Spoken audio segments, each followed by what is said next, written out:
Yes, let's test the sound.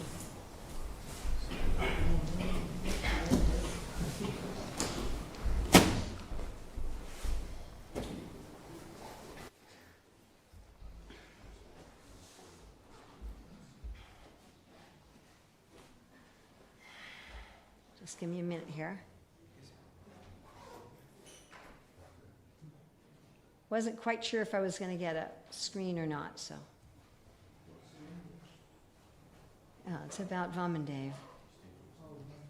Yeah, that's right.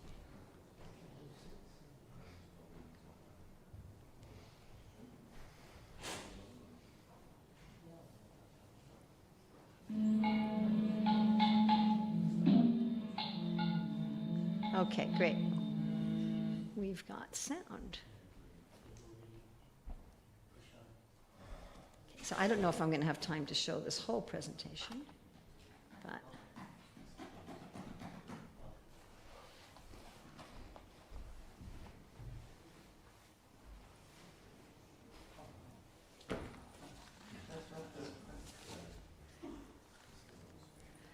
okay. We are going to talk about the verse also today.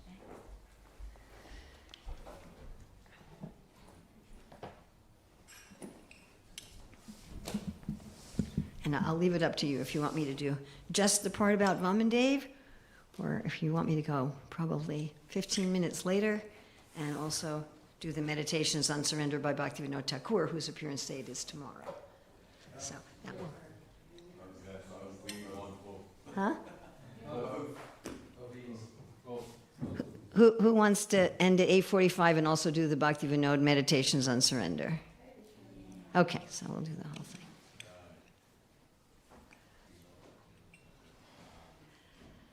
Jaya Radha Madhava Kunja Bihari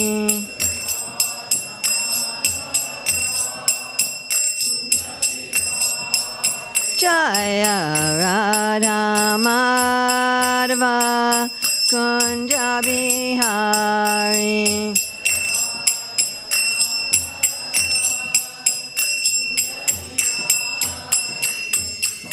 Gopi Jana Ballabha Girivaradari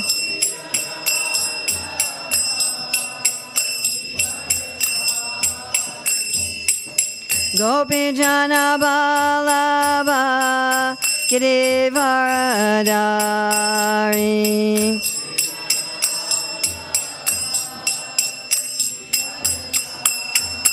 Yasodanandana Braja Janaranjana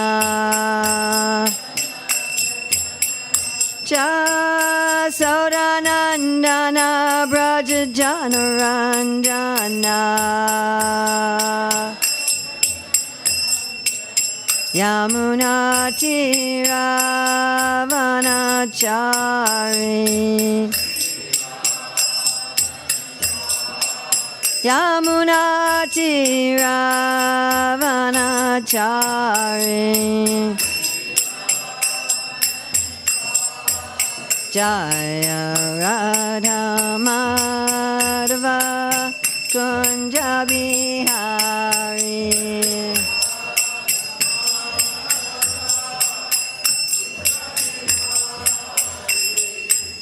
Gopi Jana Ballabha Girivaradari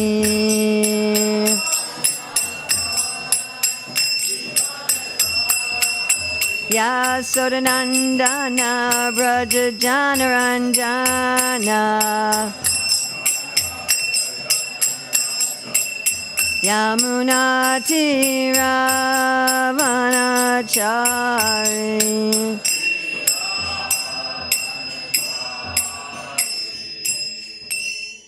Jai Om Vishnupad Paramahamsa Parivrajaka Acharya Asatara Satyashri Śrimad Divine Grace A.C. Bhaktivedanta Swami Maharaj Prabhupada Ki Jai.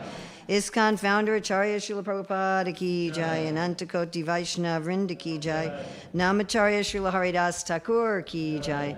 Prem Shikaho Shri Krishna Chaitanya Prabhu Nityananda Shri Advaita Gadadhar Shri Vasadi Gaur Bhaktivinoda Ki Jai. Shri Shri Radha Krishna Gopinath Shai Mukunda Radha Kunda Giri Govardhana Ki Jai. Vrindavan Dhama Ki Jai. Mathura Dhama Ki Jai. Navadvip Mayapur Dhama Ki Jai. Jagannath Puri Dhama Ki Jai. Gangamaya Jamuna Devi Ki Jai. Bhakti Devi Ki Jai. Tulsi Maharani Ki Jai. Samaveta Bhaktivinoda Ki Jai. Gaur Premanande. All glories to the assembled devotees. All glories to the assembled devotees. All glories to the assembled devotees. All glories to Sri Guru and Gauranga. All glories to Srila Prabhupada. Nama Om Vishnu Padaya. Krishna Prastaya Bhutale Srimati Bhaktivedanta Swami Niti Namane Namaste Sarasvati Deve Gauravani Pacharane Nirvasesa Sanyavadi Paskajade Satarane Vandeham Shri Guru Shri Yuta Padakamalam Shri Gurun Vaishnavamscha Shri Rupam Sagrajatam Sahagana Raganatam Bitam Stam Sajivam Sadvaitam Sadvadutam Parijana Sahita Krishna Chaitanya Devam Shri Radha Krishna Padam Sahagana Lalita Shri Vishakam Bitamscha Panchakalpa Trubhishcha Kripa Sindhabhye Bhacha Patitanam Pavanevya Vaishnava. So I wanted to thank you for having me back here at Bhaktivedanta Manor. And coming with me is my grandson-in-law, my granddaughter's husband, Sri Arjuna Das Prabhu. So if you can have him, make him feel welcome. This is his first time coming out of the United States, except for a trip to Canada when he was a kid, though that doesn't count. And so he very much wanted to visit the UK, so please show him a nice welcome. Thank you. When you have 3 verses, I was told to do 36 through 38. Do we chant together 36 or 38? The one with the purport, okay. And thank you for setting up what's your name, Prabhu? Who set up the tech? Where is he? Arjun. Oh, there you are. What's your name? Arjun. Thank you, Arjun. He set up the tech at the last minute, so I wasn't sure if I'd be able to do this or not. Om Namo Bhagavate Vasudevaya. Om Namo Bhagavate Vasudevaya. Om Namo Bhagavate Vasudevaya. So September 4th, 2025 at Bhaktivedanta Manor, we're going to be reading from Śrimad Bhāgavatam, Canto 3, Chapter 12, verses 36 through 38. 36. Vidura uvacha saivai vishvasrajam misho vedadim mukatos rajat yad yad yenas rajad devas tanme bruhi tapodana. The words tapodana is interesting. What does tapo mean? Austerity. And dana? Wealth. Someone who has austerity as their wealth. Srila Prabhupada's translation. Vidura said, O great sage, whose only wealth is penance, kindly explain to me how and with whose help Brahma established the Vedic knowledge which emanated from his mouth. Text 37. Maitreya uvacha rigyajur samatar vyakyam vedam purvadibir mukai shastram ijam sruti stomam pratyaschitam vidyat kramat. Srila Prabhupada's translation. Maitreya said, beginning from the front face of Brahma, gradually the 4 Vedas, Rig, Yajur, Sama, and Atharva, became manifest. Thereafter, Vedic hymns, which had not been pronounced before, priestly rituals, the subject matters of the recitation, and transcendental activities were all established one after another. 38. Ayurvedam Dhanurvedam Gandharvam Vedamatmanaha Stapatyam Chastrajad Vedam Kramat Purvadibir Mukai. Please chant. Ayurvedam Dhanurvedam Ayurvedam Dhanurvedam Gandharvam Vedamatmanaha Gandharvam Vedamatmanaha Stapatyam Chastrajad Vedam Stapatyam Chastrajad Vedam Kramat Purvadibir Mukai Kramat Purvadibir Mukai Ayurvedam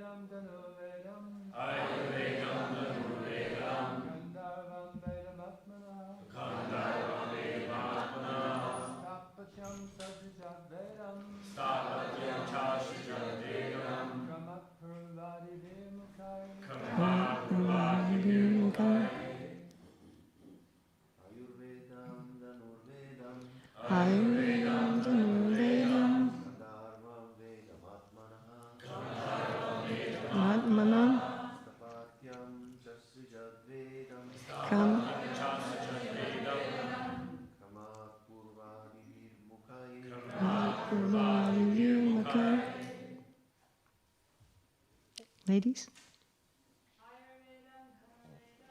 Ayurvedam Dhanurvedam Gandharvam Vedamatmana Tapacham Chasrajad Vedam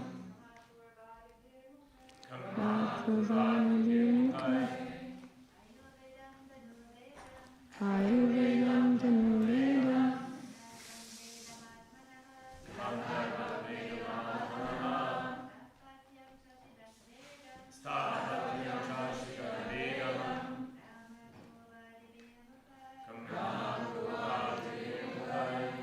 Ayurvedam, medical science, Dhanuhu Vedam, military science, Gandharvam, musical art, Vedam, they are all Vedic knowledge, Atmanaha, of his own, Stapatyam, architectural, Cha, also, Asrajat, created, Vedam, knowledge, Kramat, respectively, Purva Adibihi, beginning from the front face, Mukhai, by the mouths. Srila Prabhupada's translation. He also created the medical science, military art, musical art, and architectural science, all from the Vedas. They all emanated one after another, beginning from the front face. Srila Prabhupada's purport.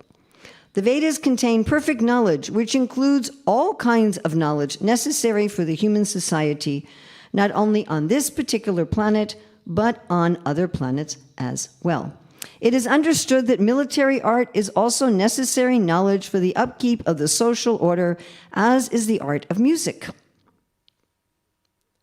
So we have to have not only military art, we also have musical art. Can't keep up society without either of those. All these groups of knowledge are called the Upavedas, or supplements of the Vedas.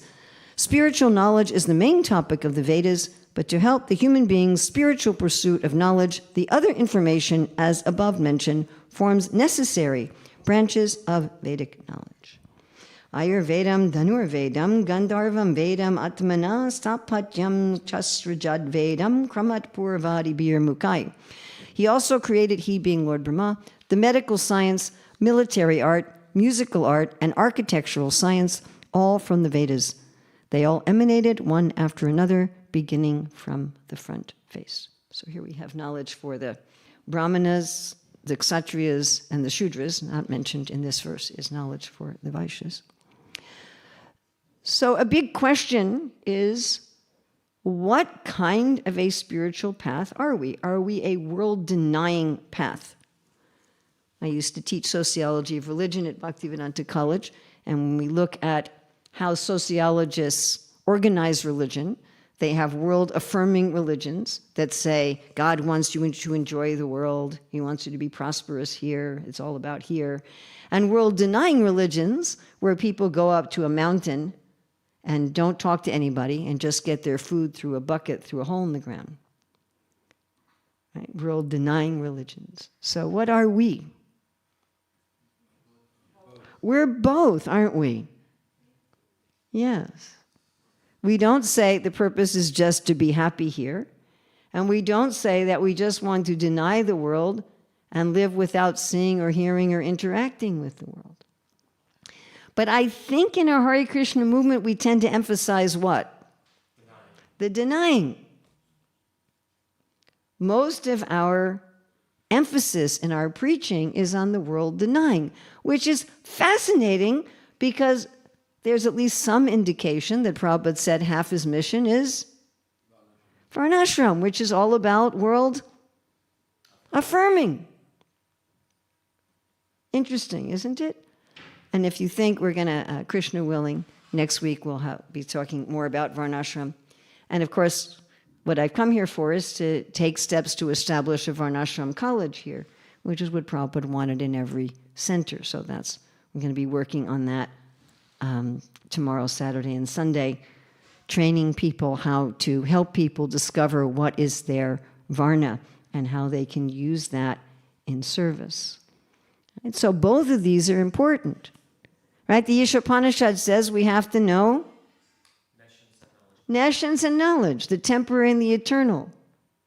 Sambhutim, asambhutim. One has to know both. One can't function just knowing one. So most religions in the world don't know much about the transcendence, correct? Not very much at all about the transcendence.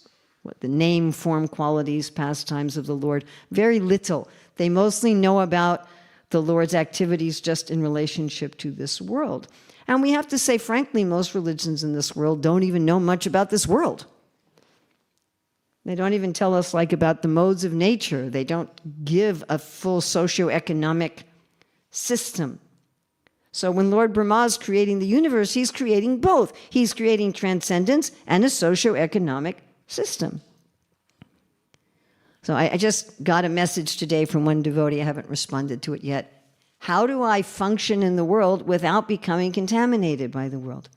This is one of the main questions that devotees ask all the time. He said, there's so many, this and that. He's a brahmachari living in a temple ashram, and he's just saying, there's politics in the temple. There's this in the temple. I just want to run away to Vrindavan. How do I deal with it? So the key given in these verses, interestingly enough, is not a key that you might think of, and that is sound. Because all this knowledge is manifested from sound, from Brahma's mouth. And this sound, we're going to look briefly, because today's the appearance day of Vamandev. It's also the appearance day of Jiva Goswami that I'm not going to talk about today. So I want to spend a lot of the class on Vamandev. And tomorrow's the appearance day of Bhaktivinoda Thakur. So we're also going to do some, because you all voted for that. So we're also going to do some meditation on Bhaktivinoda Thakur. So I'm going to talk about today's verses just very briefly. I do give a whole class on the topic of sound, which is based on a series of classes by Bhakti Vigyan Maharaj. So if you really want to go deeply into this, you can do a search for Bhakti Vigyan Maharaj Liberation Through Sound. That's a 15-hour seminar, which by his permission, I've distilled down to about an hour. So we also talk about this point of sound. So all knowledge is coming from the Lord through sound.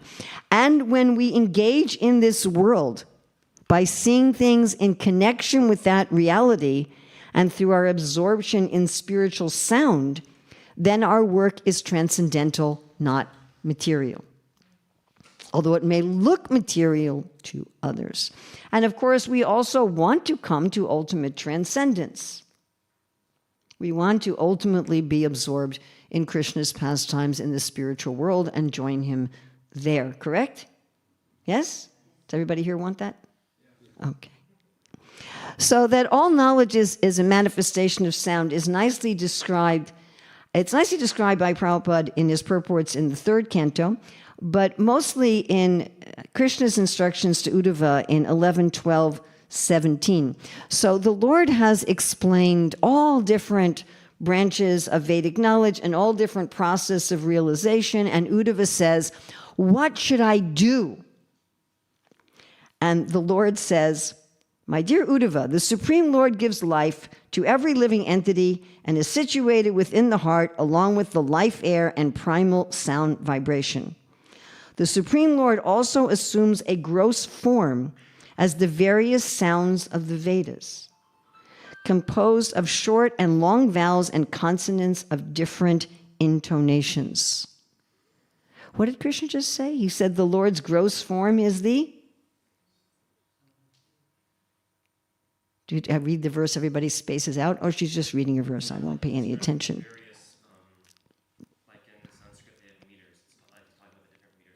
Yes, the different meters and pronunciation which come out of the mouth of Lord Brahma, the gross sound of the Vedas, is the form of the Lord. That's the form of the Lord. Now in the purport, Srila Vishwanath Chakravarti Thakur says that Uddhava was bewildered and doubtful because Lord Krishna explained many different processes such as devotional service, speculative knowledge, renunciation, mystic yoga, austerities, pious duties. And so the Lord wants to tell him what's the best thing to do. So Srila Vishwanath Chakravarti Thakur goes on, Lord Krishna became manifest from the mouth of Lord Brahma in the form of the Vedas. So that's all the Vedic knowledge. Right? What were 3 types of Vedic knowledge that were mentioned in today's verse 38? Military, music, and architecture. So that's also the gross form of the Lord. The word Vishvara Prasuti in this verse meaning 11, 12, 17, also indicates that the Lord is manifest within the Adhari chakras, situated from the body of Lord Brahma.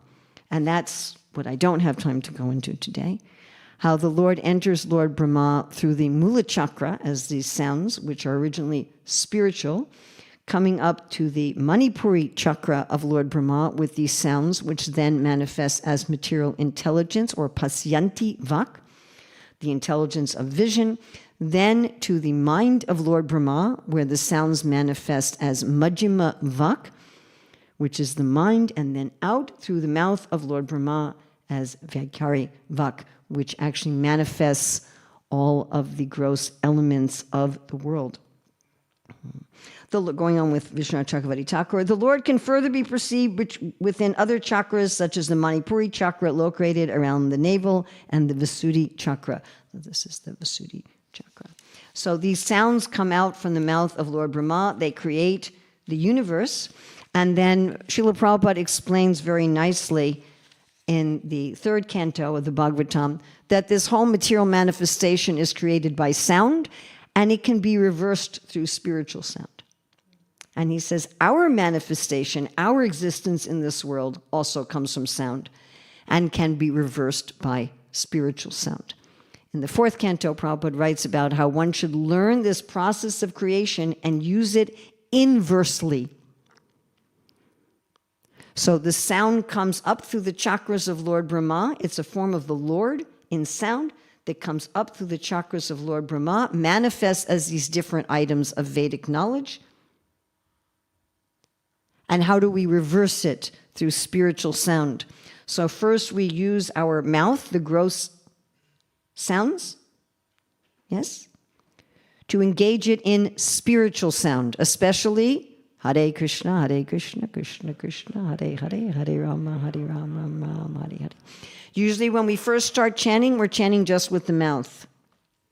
And the mind, the other manifestation of sound, is usually going, I want to enjoy the world. And the intelligence, which is in the Manipur chakra, the Pasyanti Vak, is also saying, I want to enjoy the world. And the soul, the Paravak, at the Mula chakra, is saying, I want to enjoy the world. And gradually we start chanting also with our mind. So not only is our mouth saying, please engage me in your service, our mind is saying, please engage me in your service. Then gradually that wakes up the Pasyanti Vak, wakes up the desire, as Krishna says in 12.9. The purpose of sadhana bhakti abhyas yoga is icha, to wake up desire. It wakes up the I really want to serve Krishna. Then we're chanting on all those levels, and finally we chant on the level of the soul. This then reverses the process of creation. Now, when we are realizing to some extent that everything in creation is actually the form of the Lord, then everything we do in this world can be spiritualized. As Prabhupada writes in Krishna book, in chapter 20, Maya exists only within the mind. Maya is the conception that all of these arts, I mean, not every art is mentioned here, but he creates every art. He's creating military arts, musical arts, architectural arts, I'm sure landscaping arts too. I'm sure agricultural arts. All of the arts. That when we have the proper consciousness, by engaging in spiritual sound, when our speaking, our mind, our heart, our very self become reconnected, then we see that everything is the Lord. Sarva kalamidam brahma, Vasudevam. Just hearing Prabhupada this morning talk about Vasudevam sarvamiti. It's all the Lord. And then there's nothing material anymore. People ask all the time, how do I deal with this? Will you deal with it by saying it's Krishna? What does Krishna say in 3.9? Yagyartar karmano natra lokoyam karma bandhana tadartam karma kantaya mukta sangha samachara. One becomes mukta, one becomes free. Because everything's connected with Vishnu. And then this wonderful 424, Brahma Parnam, Brahma Havir, Brahma Agno, Brahmanahutam, Brahma Ivatena Gantavya, Brahma Karma Sanaditam. That when you see that everything you're doing is offered and sacrificed to the Lord, then Prabhupada says in that purport, this is the art of turning the material to the spiritual. You can play music for Krishna. You can fight a war for Krishna. You can build a building for Krishna. You can till the land for Krishna. It's a question of changing your consciousness. But we don't want to just do that, because Lord Chaitanya told Ramananda Roy, if you just do that, it remains external. Why does it remain external? Because you could still be identifying with the world. You could still be thinking, I am a Vaishya. I am a man. I am an Indian. I am this, you could still have that identification, you understand? And offering that to Krishna, but you're not completely purified. So one also has to realize, right? Sarvapadi vinirmuktan tat partena nirmala rishikesha rishikena sevana bhakti ruchite, that I am a soul. I am in this world, using this world for Krishna, in Krishna consciousness. And one of my favorite verses, it really exemplifies this in 1.9.30, when Bhishmadev is leaving this world, which Prabhupada translates as, thereupon that man who spoke on different subjects with thousands of meanings, and who fought on thousands of battlefields and protected thousands of men, stopped speaking, and being completely freed from all bondage, withdrew his mind from everything else and fixed his wide open eyes upon the original personality of Godhead Sri Krishna, who stood before him four-handed, dressed in yellow garments that glittered and shone. So we should live such a life that even though we can speak on many subjects with thousands of meanings, fight literally or figuratively on thousands of battlefields, protecting thousands of people, according to he was Kshatriyas, depending on our particular nature, that we're engaged in so many thousands of different activities and so many thousands of subjects that ultimately our mind is fixed on Sri Krishna, who has glittering, shining garments. So I want to talk also today about Vamandev. And as you voted for the full presentation, we're going to go back to the beginning.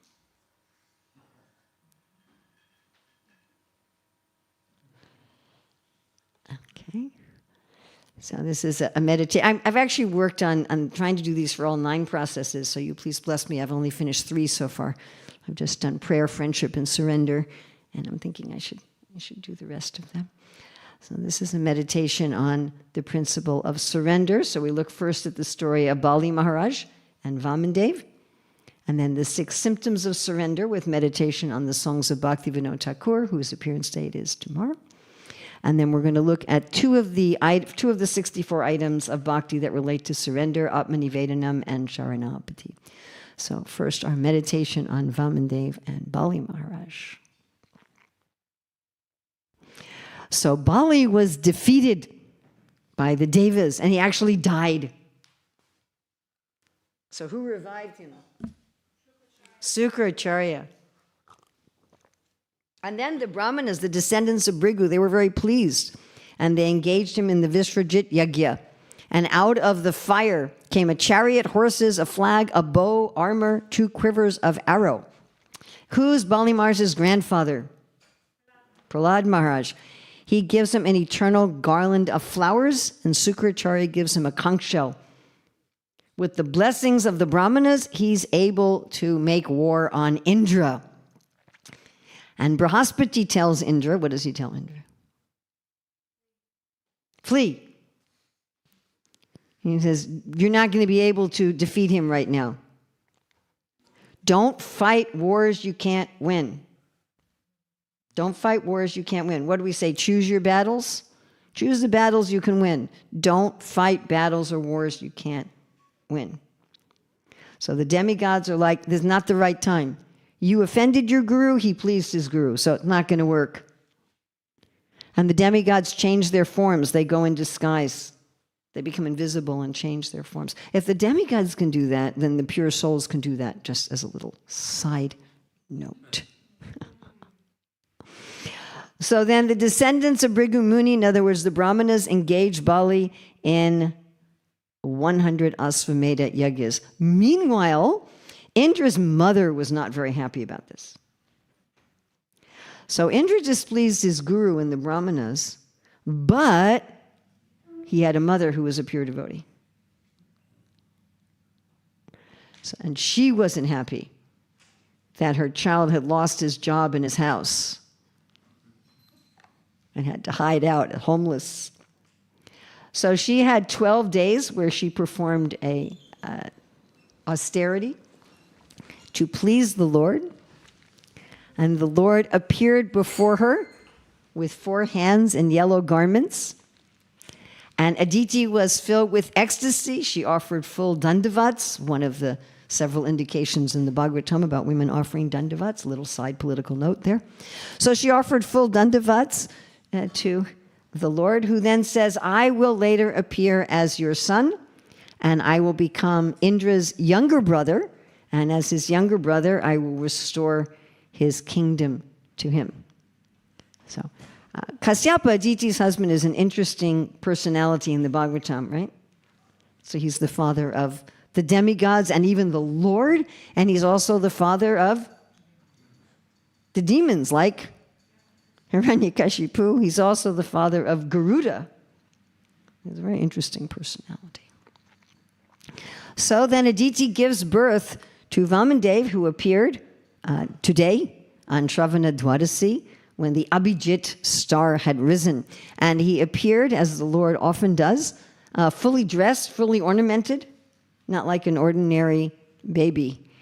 He had a dark hue, and he was dressed in yellow garments. At that time, all over the universe, everybody was happy. The demigods, the cows, even the seasons were happy.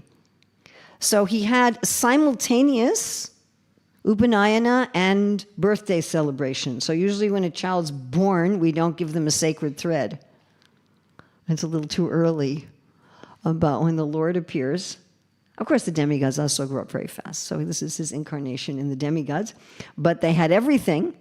He immediately changed from his Vishnu form to that of a dwarf. And all the sages were happy. And with Kasyapa Muni, they performed a birthday ceremony and the sacred thread ceremony. So the sun god Brahaspati, Bhumi Devi, they all honored him. So he was wearing a belt made of munja straw, an upper garment of deerskin, a sacred thread, and carrying a danda, an umbrella, and a water pot. And right away, he went to do his mission. Now, this doesn't always happen with the Lord's incarnations. So when Krishna appears, how many years does it take between his appearance and his killing of Kamsa? Anybody? Yes, 11 years. Sometimes they say 16. How many years approximately do you think between the time Lord Vishnu told the demigods he would appear and kill Kamsa and the time that Kamsa was killed? I estimate it's about 44 years. So, and there was 11 years between Krishna's appearance and his killing of Kamsa. It's interesting, when he appears to Devaki and Vasudev don't say, great, now you're here, you can kill Kamsa.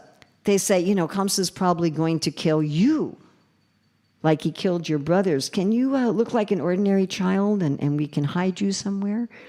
And then the Lord says, sure, you can take me across the Yamuna to Gokula and switch me with Yasoda's daughter. But here we find the Lord appears and he immediately goes to get back Indra's kingdom from Bali Maharaj. So he appears at Bali Maharaj's sacrifice, and Bali Maharaj thinks, oh, this is a little Brahmana boy. He doesn't recognize him as the Lord. So Bali Maharaj is acting in the category, it's one of the subcategories of the rasa of chivalry called Dana Vira, where one is giving charity to the Lord. Now, you can only do this if you don't know it's the Lord. Because if you know it's the Lord, you can offer yajna, but you can't give in charity. You understand? Yes? Clear? Like when we're offering food to the Lord, that's yajna. When I distribute the prasad, that's charity. But if I don't know it's Krishna, I think, oh, it's a little Brahmin boy, and then it can be charity. So Bali Maharaj washed his feet, put the water on his head, and he felt, oh, so happy. He felt my whole dynasty for so many generations has been glorified. And then he asks, how are you? Just like we would ask anybody. Oh, Hare Krishna, how are you doing? So he asked the Lord, imagine the Lord coming to your place and you, oh, how are you doing? How are you? And then he says, what charity would you like? Because the system, the old system, was that the Brahmanas maintained themselves by charity, not by charging set fees, which meant that society had to be trained to offer charity to Brahmanas. Now, Brahmanas would sometimes specifically ask for charity, but more often they'd put themselves in situations where people were likely to give charity. Just like when the Pandavas were dressed as Brahmanas and they were told by some sages, hey, Draupadi's going to have a Swayamvar, there's going to be all this royalty there, they're going to give charity to Brahmins there, a good place to go and collect some charity. Right, so the Brahmanas coming to these yajnas, this was a time that the government would give them in charity. Just like you have in this country, the government, and this doesn't happen in America, but the government here, for example, is funding the Avanti schools. Right? It's giving charity to religious organizations. Of course, in our country, the government also gives money to regular schools. Do we have a window wide open? I know they do that in Germany, but I don't know. Even if it's snowing outside in Germany, they still have the windows open. I'll say it's cold. They'll say, don't you want fresh air? I'm like, not quite that fresh. So he asked Vamandev, he said, I want to give you whatever charity you want. And what does Vamandev say? 3 steps of land according to my measurement, and he's there as just a little dwarf. So where I live, there's a devotee, actually 2 devotees, husband and wife, who are both, I'm not sure if they're categorized as dwarves or midgets. I think one of them's a midget, one of them's a dwarf. But anyway, the lady is she's the smallest. She's maybe this high. Maybe some of you know her. Her cookbook is there in the reception area, her Ekadasi cookbook. So she's maybe like this high, and plus her legs are bowed, so her steps are like this big. You know, she has custom-made stairs in her house where the rise is only like this high. Right, the step is like this big, and she has her own little custom-made kitchen where the counters are like this high. And she cooks for the deities in her house. Very exalted devotee. But how big are going to be a dwarf's steps? You wouldn't even be able to put down a sleeping bag. Right? If I think of my friend, you know, her stride is only like this big. So, you know, maybe a meter. You're not even going to be able to lie down. So Bali Maharaj says something very interesting to Vamandev at this point.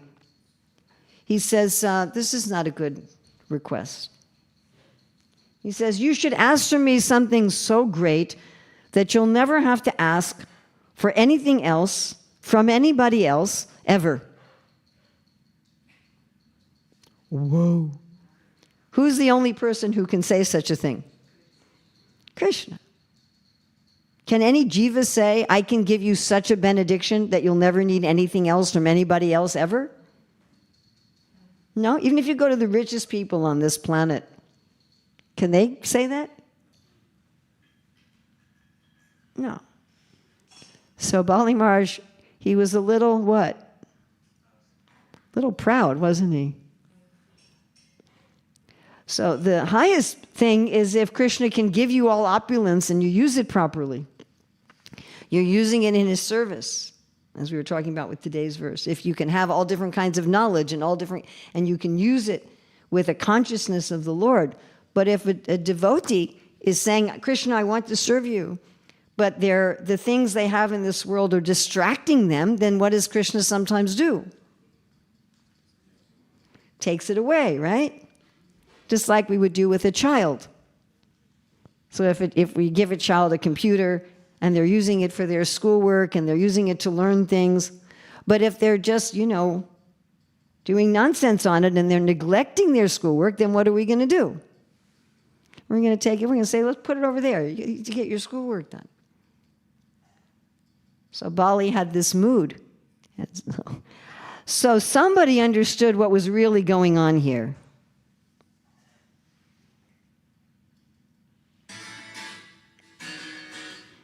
Little delay with the sound there. So that Sukracharya, he understood what was really going on. And he's like, don't do this. This is not a good idea.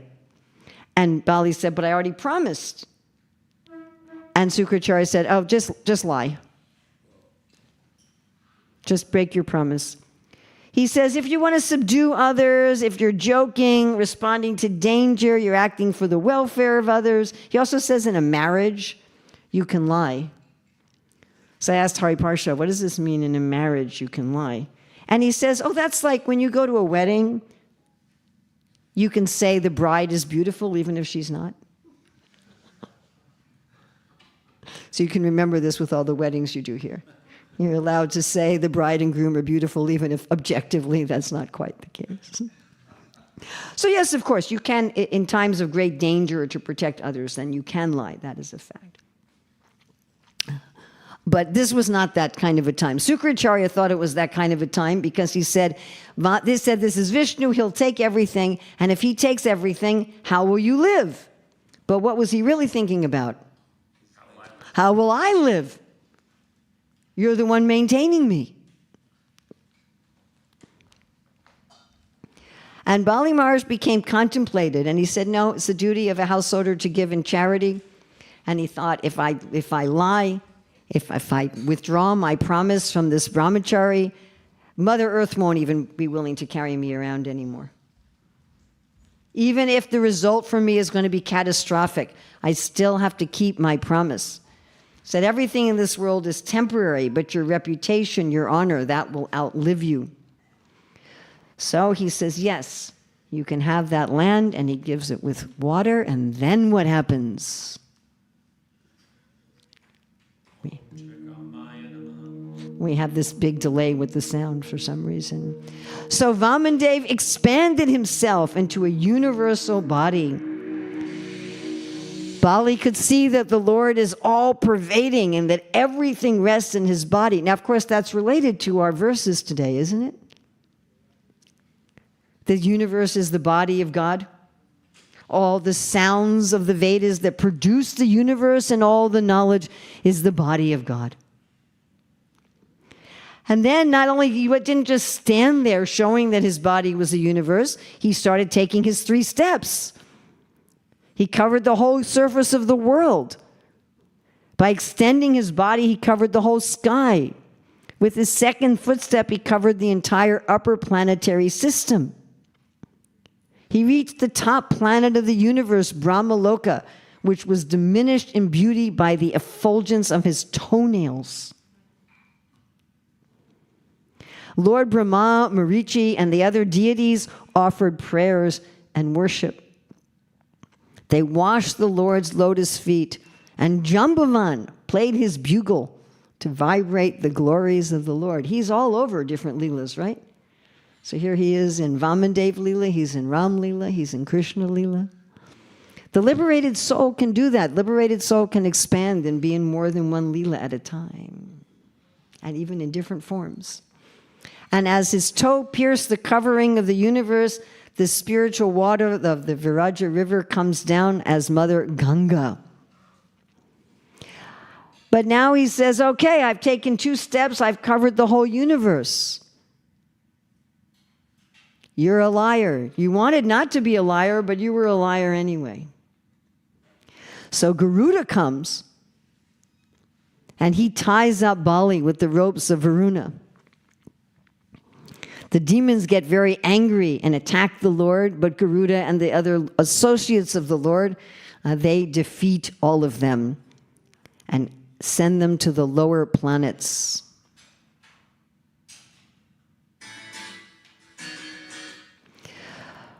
Lord Vishnu said, "Where can I put my third step? I've already taken everything."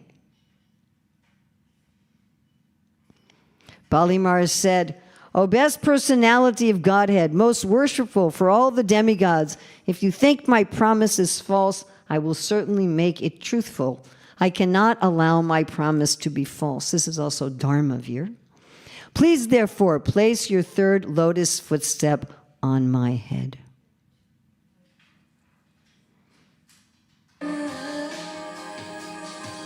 It cuts out the first part of the sound.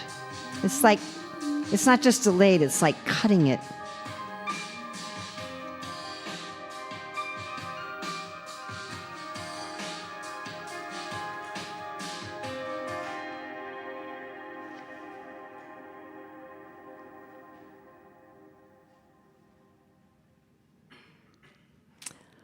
So Lord Brahma shows up and begs for mercy for Bali.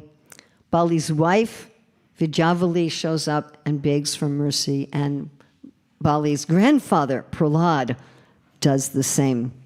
And so Vamandev says, "You may go to the lower planet, which is more opulent than the planet of Indra. I will send my Sudarshan to personally protect you. I'll be there as your doorkeeper, and later on, you can become the Indra."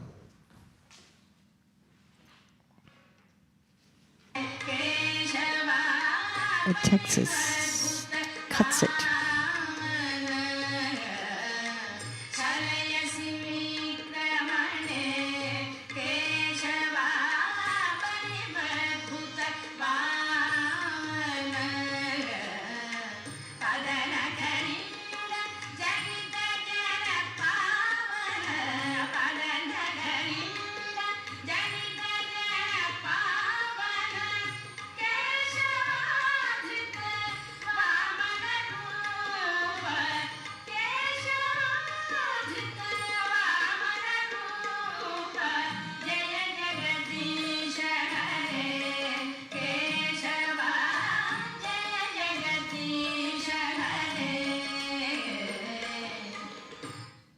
So now we're going to have a little meditation on surrender with reference to the songs of Bhaktivinoda Thakur, whose appearance day it is tomorrow.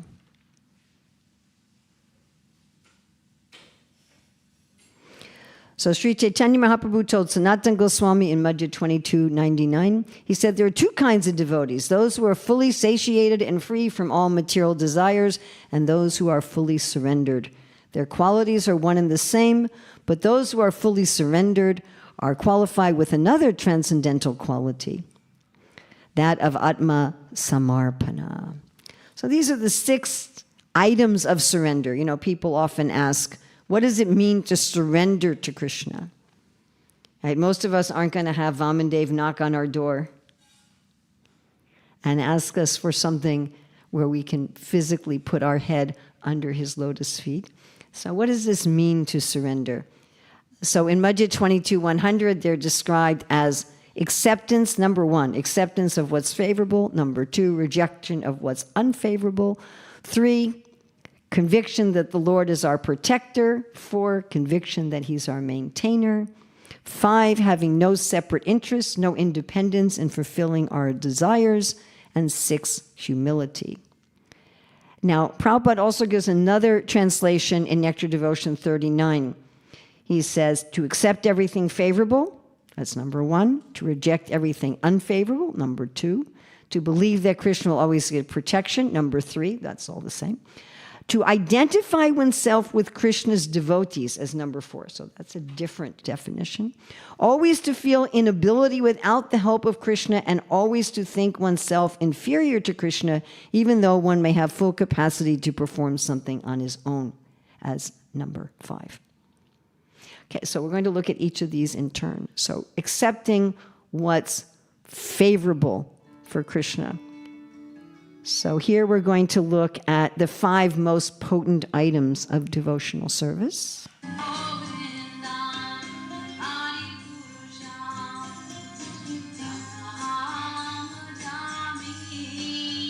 That we should engage in the worship of the deity. If we're not personally worshiping the deity, then we should at least come and see the worship of the deity. And in our home, we should have this concept that the deity is the master of the home. The home belongs to the deity. Going to holy places like Mathura, or a temple here is also, of course. And this is, we have Radha Gokulananda, so this is also Gokula here. We should understand that this whole property is also the spiritual world. And chanting the holy name of the Lord.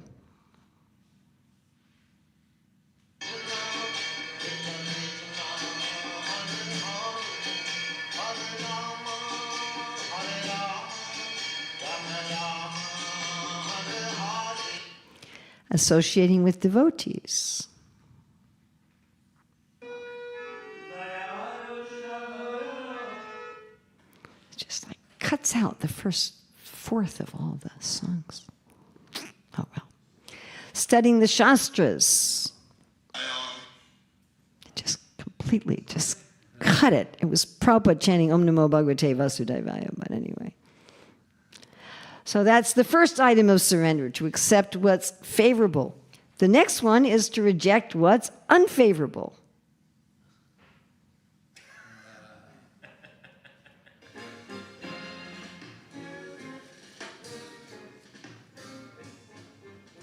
So here we have lust, anger, and greed. Trividam narakashedam dwaram nasanamatmana.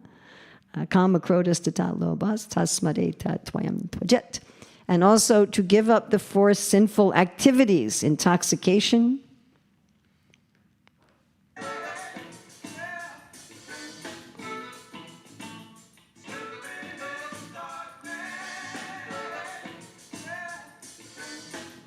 meat eating, gambling, illicit sex. Hard to get a picture for that one. That was a real challenge.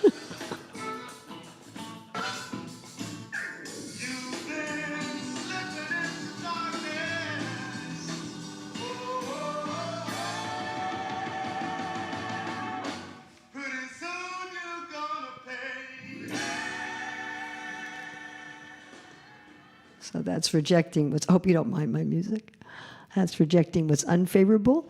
Then seeing Krishna as our protector, Krishna as our only shelter.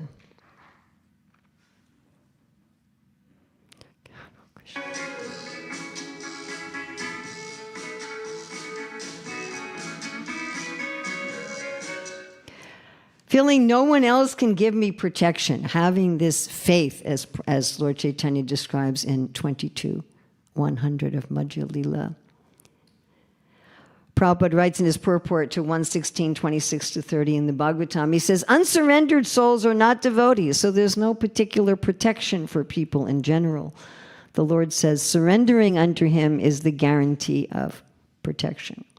So I didn't do a song of Bhakti Vinod for accepting what's favorable and rejecting what's unfavorable, so we're going to do it for the other 4. So here we have Bhakti Vinod Thakur's song of seeing Krishna as my only shelter. And this is, I like to call this the cow song.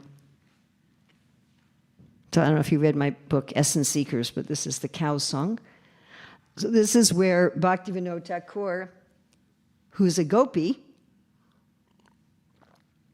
we know he has an identity as a gopi, but here he identifies himself as a cow. He says, I'm one of Krishna's cows, and I know you'll give me protection when we drink the water of the Yamuna, even though it's been poisoned by Kaliya. So I have this nice singing of this song of Bhakti Vinod in English, which again, we're getting a delay, but anyway. So you lift my vanity. No longer will I blind my own soul.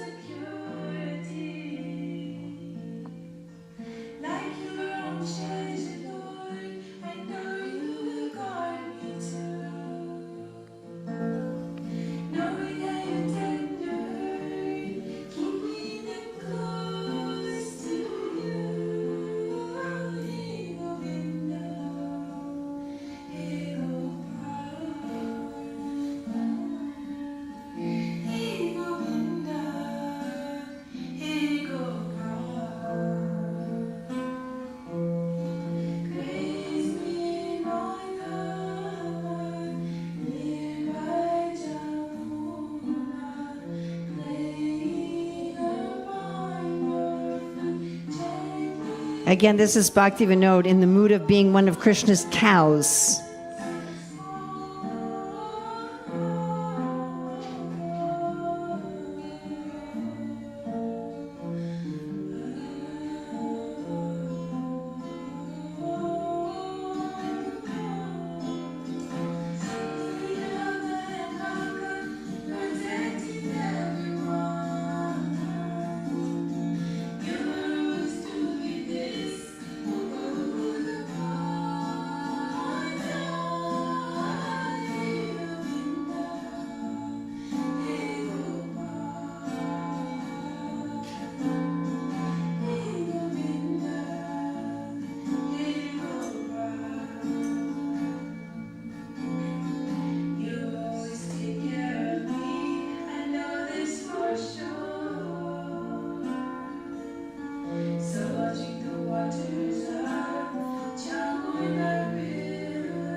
And the fourth is that the devotee sees Krishna as his supreme maintainer and master.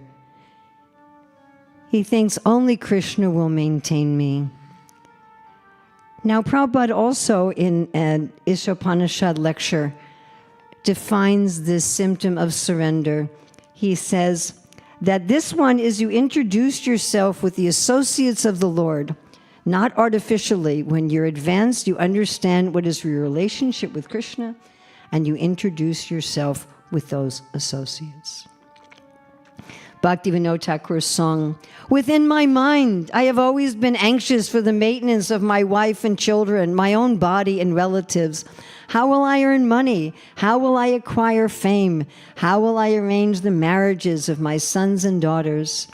Now, through self-surrender, I have been relieved of all anxiety. O Lord, surely you will provide for the maintenance of your own household. Recognizing me as your servant, you will certainly maintain me. While rendering devotional service unto you, I feel the greatest happiness.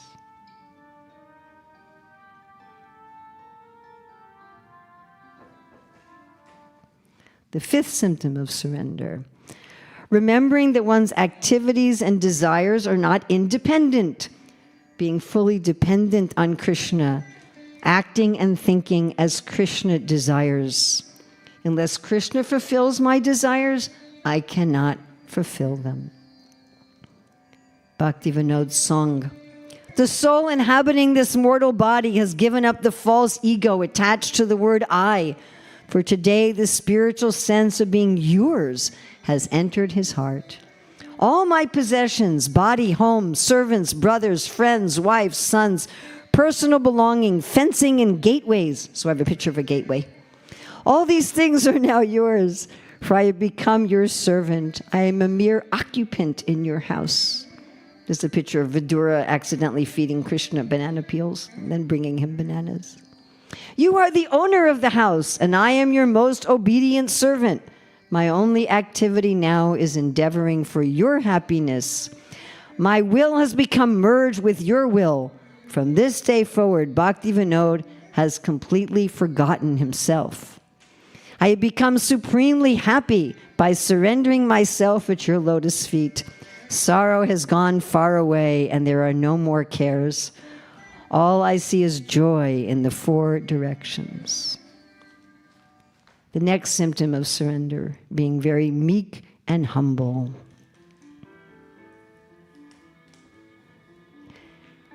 Bhaktivinoda song. Now please hear me, O Lord. I am utterly helpless. Without your mercy, everything is lost. Please give me the shelter of your lotus feet. I drank the deadly poison of worldliness, pretending it was nectar, and now the sun is setting on the horizon of my life. Were you to judge me now, you would find no good qualities. Have mercy and judge me not. Cause me to drink the honey of your lotus feet. So Srila Rupa Goswami talks about Atmanivedanam and Sharanapati. Atmanivedanam is feeling I belong to Krishna. This encompasses accepting what's favorable, rejecting what's unfavorable, acting only as the Lord desires, and being humble. Sharanapati is seeing the Lord as one's protector. So this encompasses seeing the Lord as protector and maintainer. So Sharanapati and Atmanivedanam each encompass different aspects of the 6 symptoms of surrender. So Atmanivedanam is giving the Lord everything. And Krishna will say, I take charge of your life. I will guarantee to protect you from sinful activities. Prabhupada says, as we give instructions to people we love, so Krishna will also instruct such a surrendered devotee who surrenders mind, body, and soul. Surrendering body, like if you sell someone an animal, then the new owner is going to take care. So I've given my body to Krishna, he will take care. Not thinking I have to do anything for pleasure in this life. Krishna will say, I want to make him special, and I will take care of him. Giving Krishna my mind, my household affairs, my body, everything I offer to you in your service. You can kill me or protect me.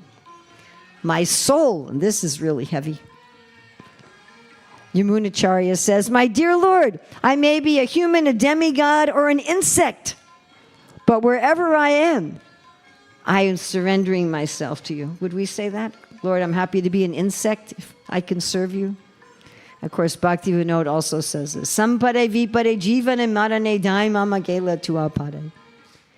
This Atmanivedanam is very rare, not because it's advanced, but because it's hard to do. So even a neophyte can do it, but it's difficult. When it's mixed with pure devotion, we see this in Ambarish Maharaj, who mixed Dasya Prem with Atmanivedanam, and Rukmini, who mixes Madhurya Prem with Atmanivedana. Then there's Sharanapati. Sharanapati is much easier for most people. Sharanapati is seeing the Lord as protector and maintainer. And this is by body, mind, and words, so a little different categorization. And such a person who sees the Lord as maintainer and protector in body, mind, and words can experience transcendental bliss. As Lord Nrsingadev says, anyone who prays to me and takes shelter of me becomes my ward. Now that doesn't mean that Krishna has to give me a lot of money and protection. It means I'm depending on him. Whatever maintenance he gives me, whatever protection he gives me, I accept. So looking at the difference between these two, so as we were saying, it's very easy for most people to do Sharanapati. I'm going to see the Lord as my protector and maintainer, doing Atmanivedanam. Lord, whatever you want to do with me, body, mind, soul, you can do whatever you want, is a little harder. Now, interestingly, those in Vatsalya Bhav are more likely to do Atmanivedanam and not do Sharanapati, because they think, I'm the Lord's protector. I'm the Lord's maintainer. So they're not likely to see the Lord as their maintainer. Although even sometimes they go to the Lord for protection. So we looked at the story of Vamandev and Bali Maharaj, as today's the appearance day of Vamandev, the 6 symptoms of surrender, and how this relates to Atmanivedanam and Sharanapati.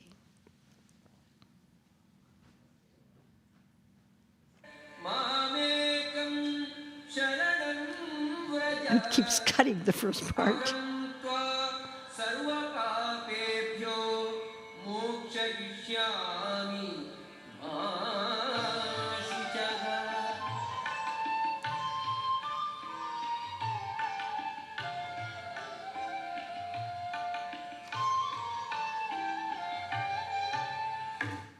So on this day of Vamandev's appearance, and meditating on Bhaktivinoda Thakur for tomorrow, maybe we can somehow follow in the footsteps of Bali Maharaj and actually surrender to Krishna, keeping in mind that everything we do in this world is the form of the Lord.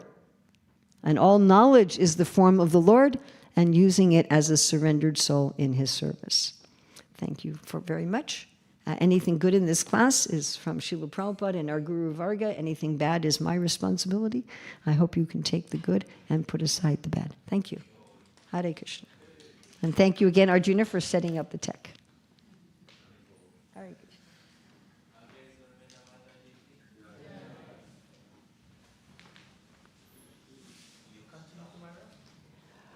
Krishna. No. Tomorrow, the next 3 days, I'm doing an intensive training, and that's all I'm going to be able to do. I'm not going to be able to give other classes. But I'm scheduled for Tuesday. Krishna willing.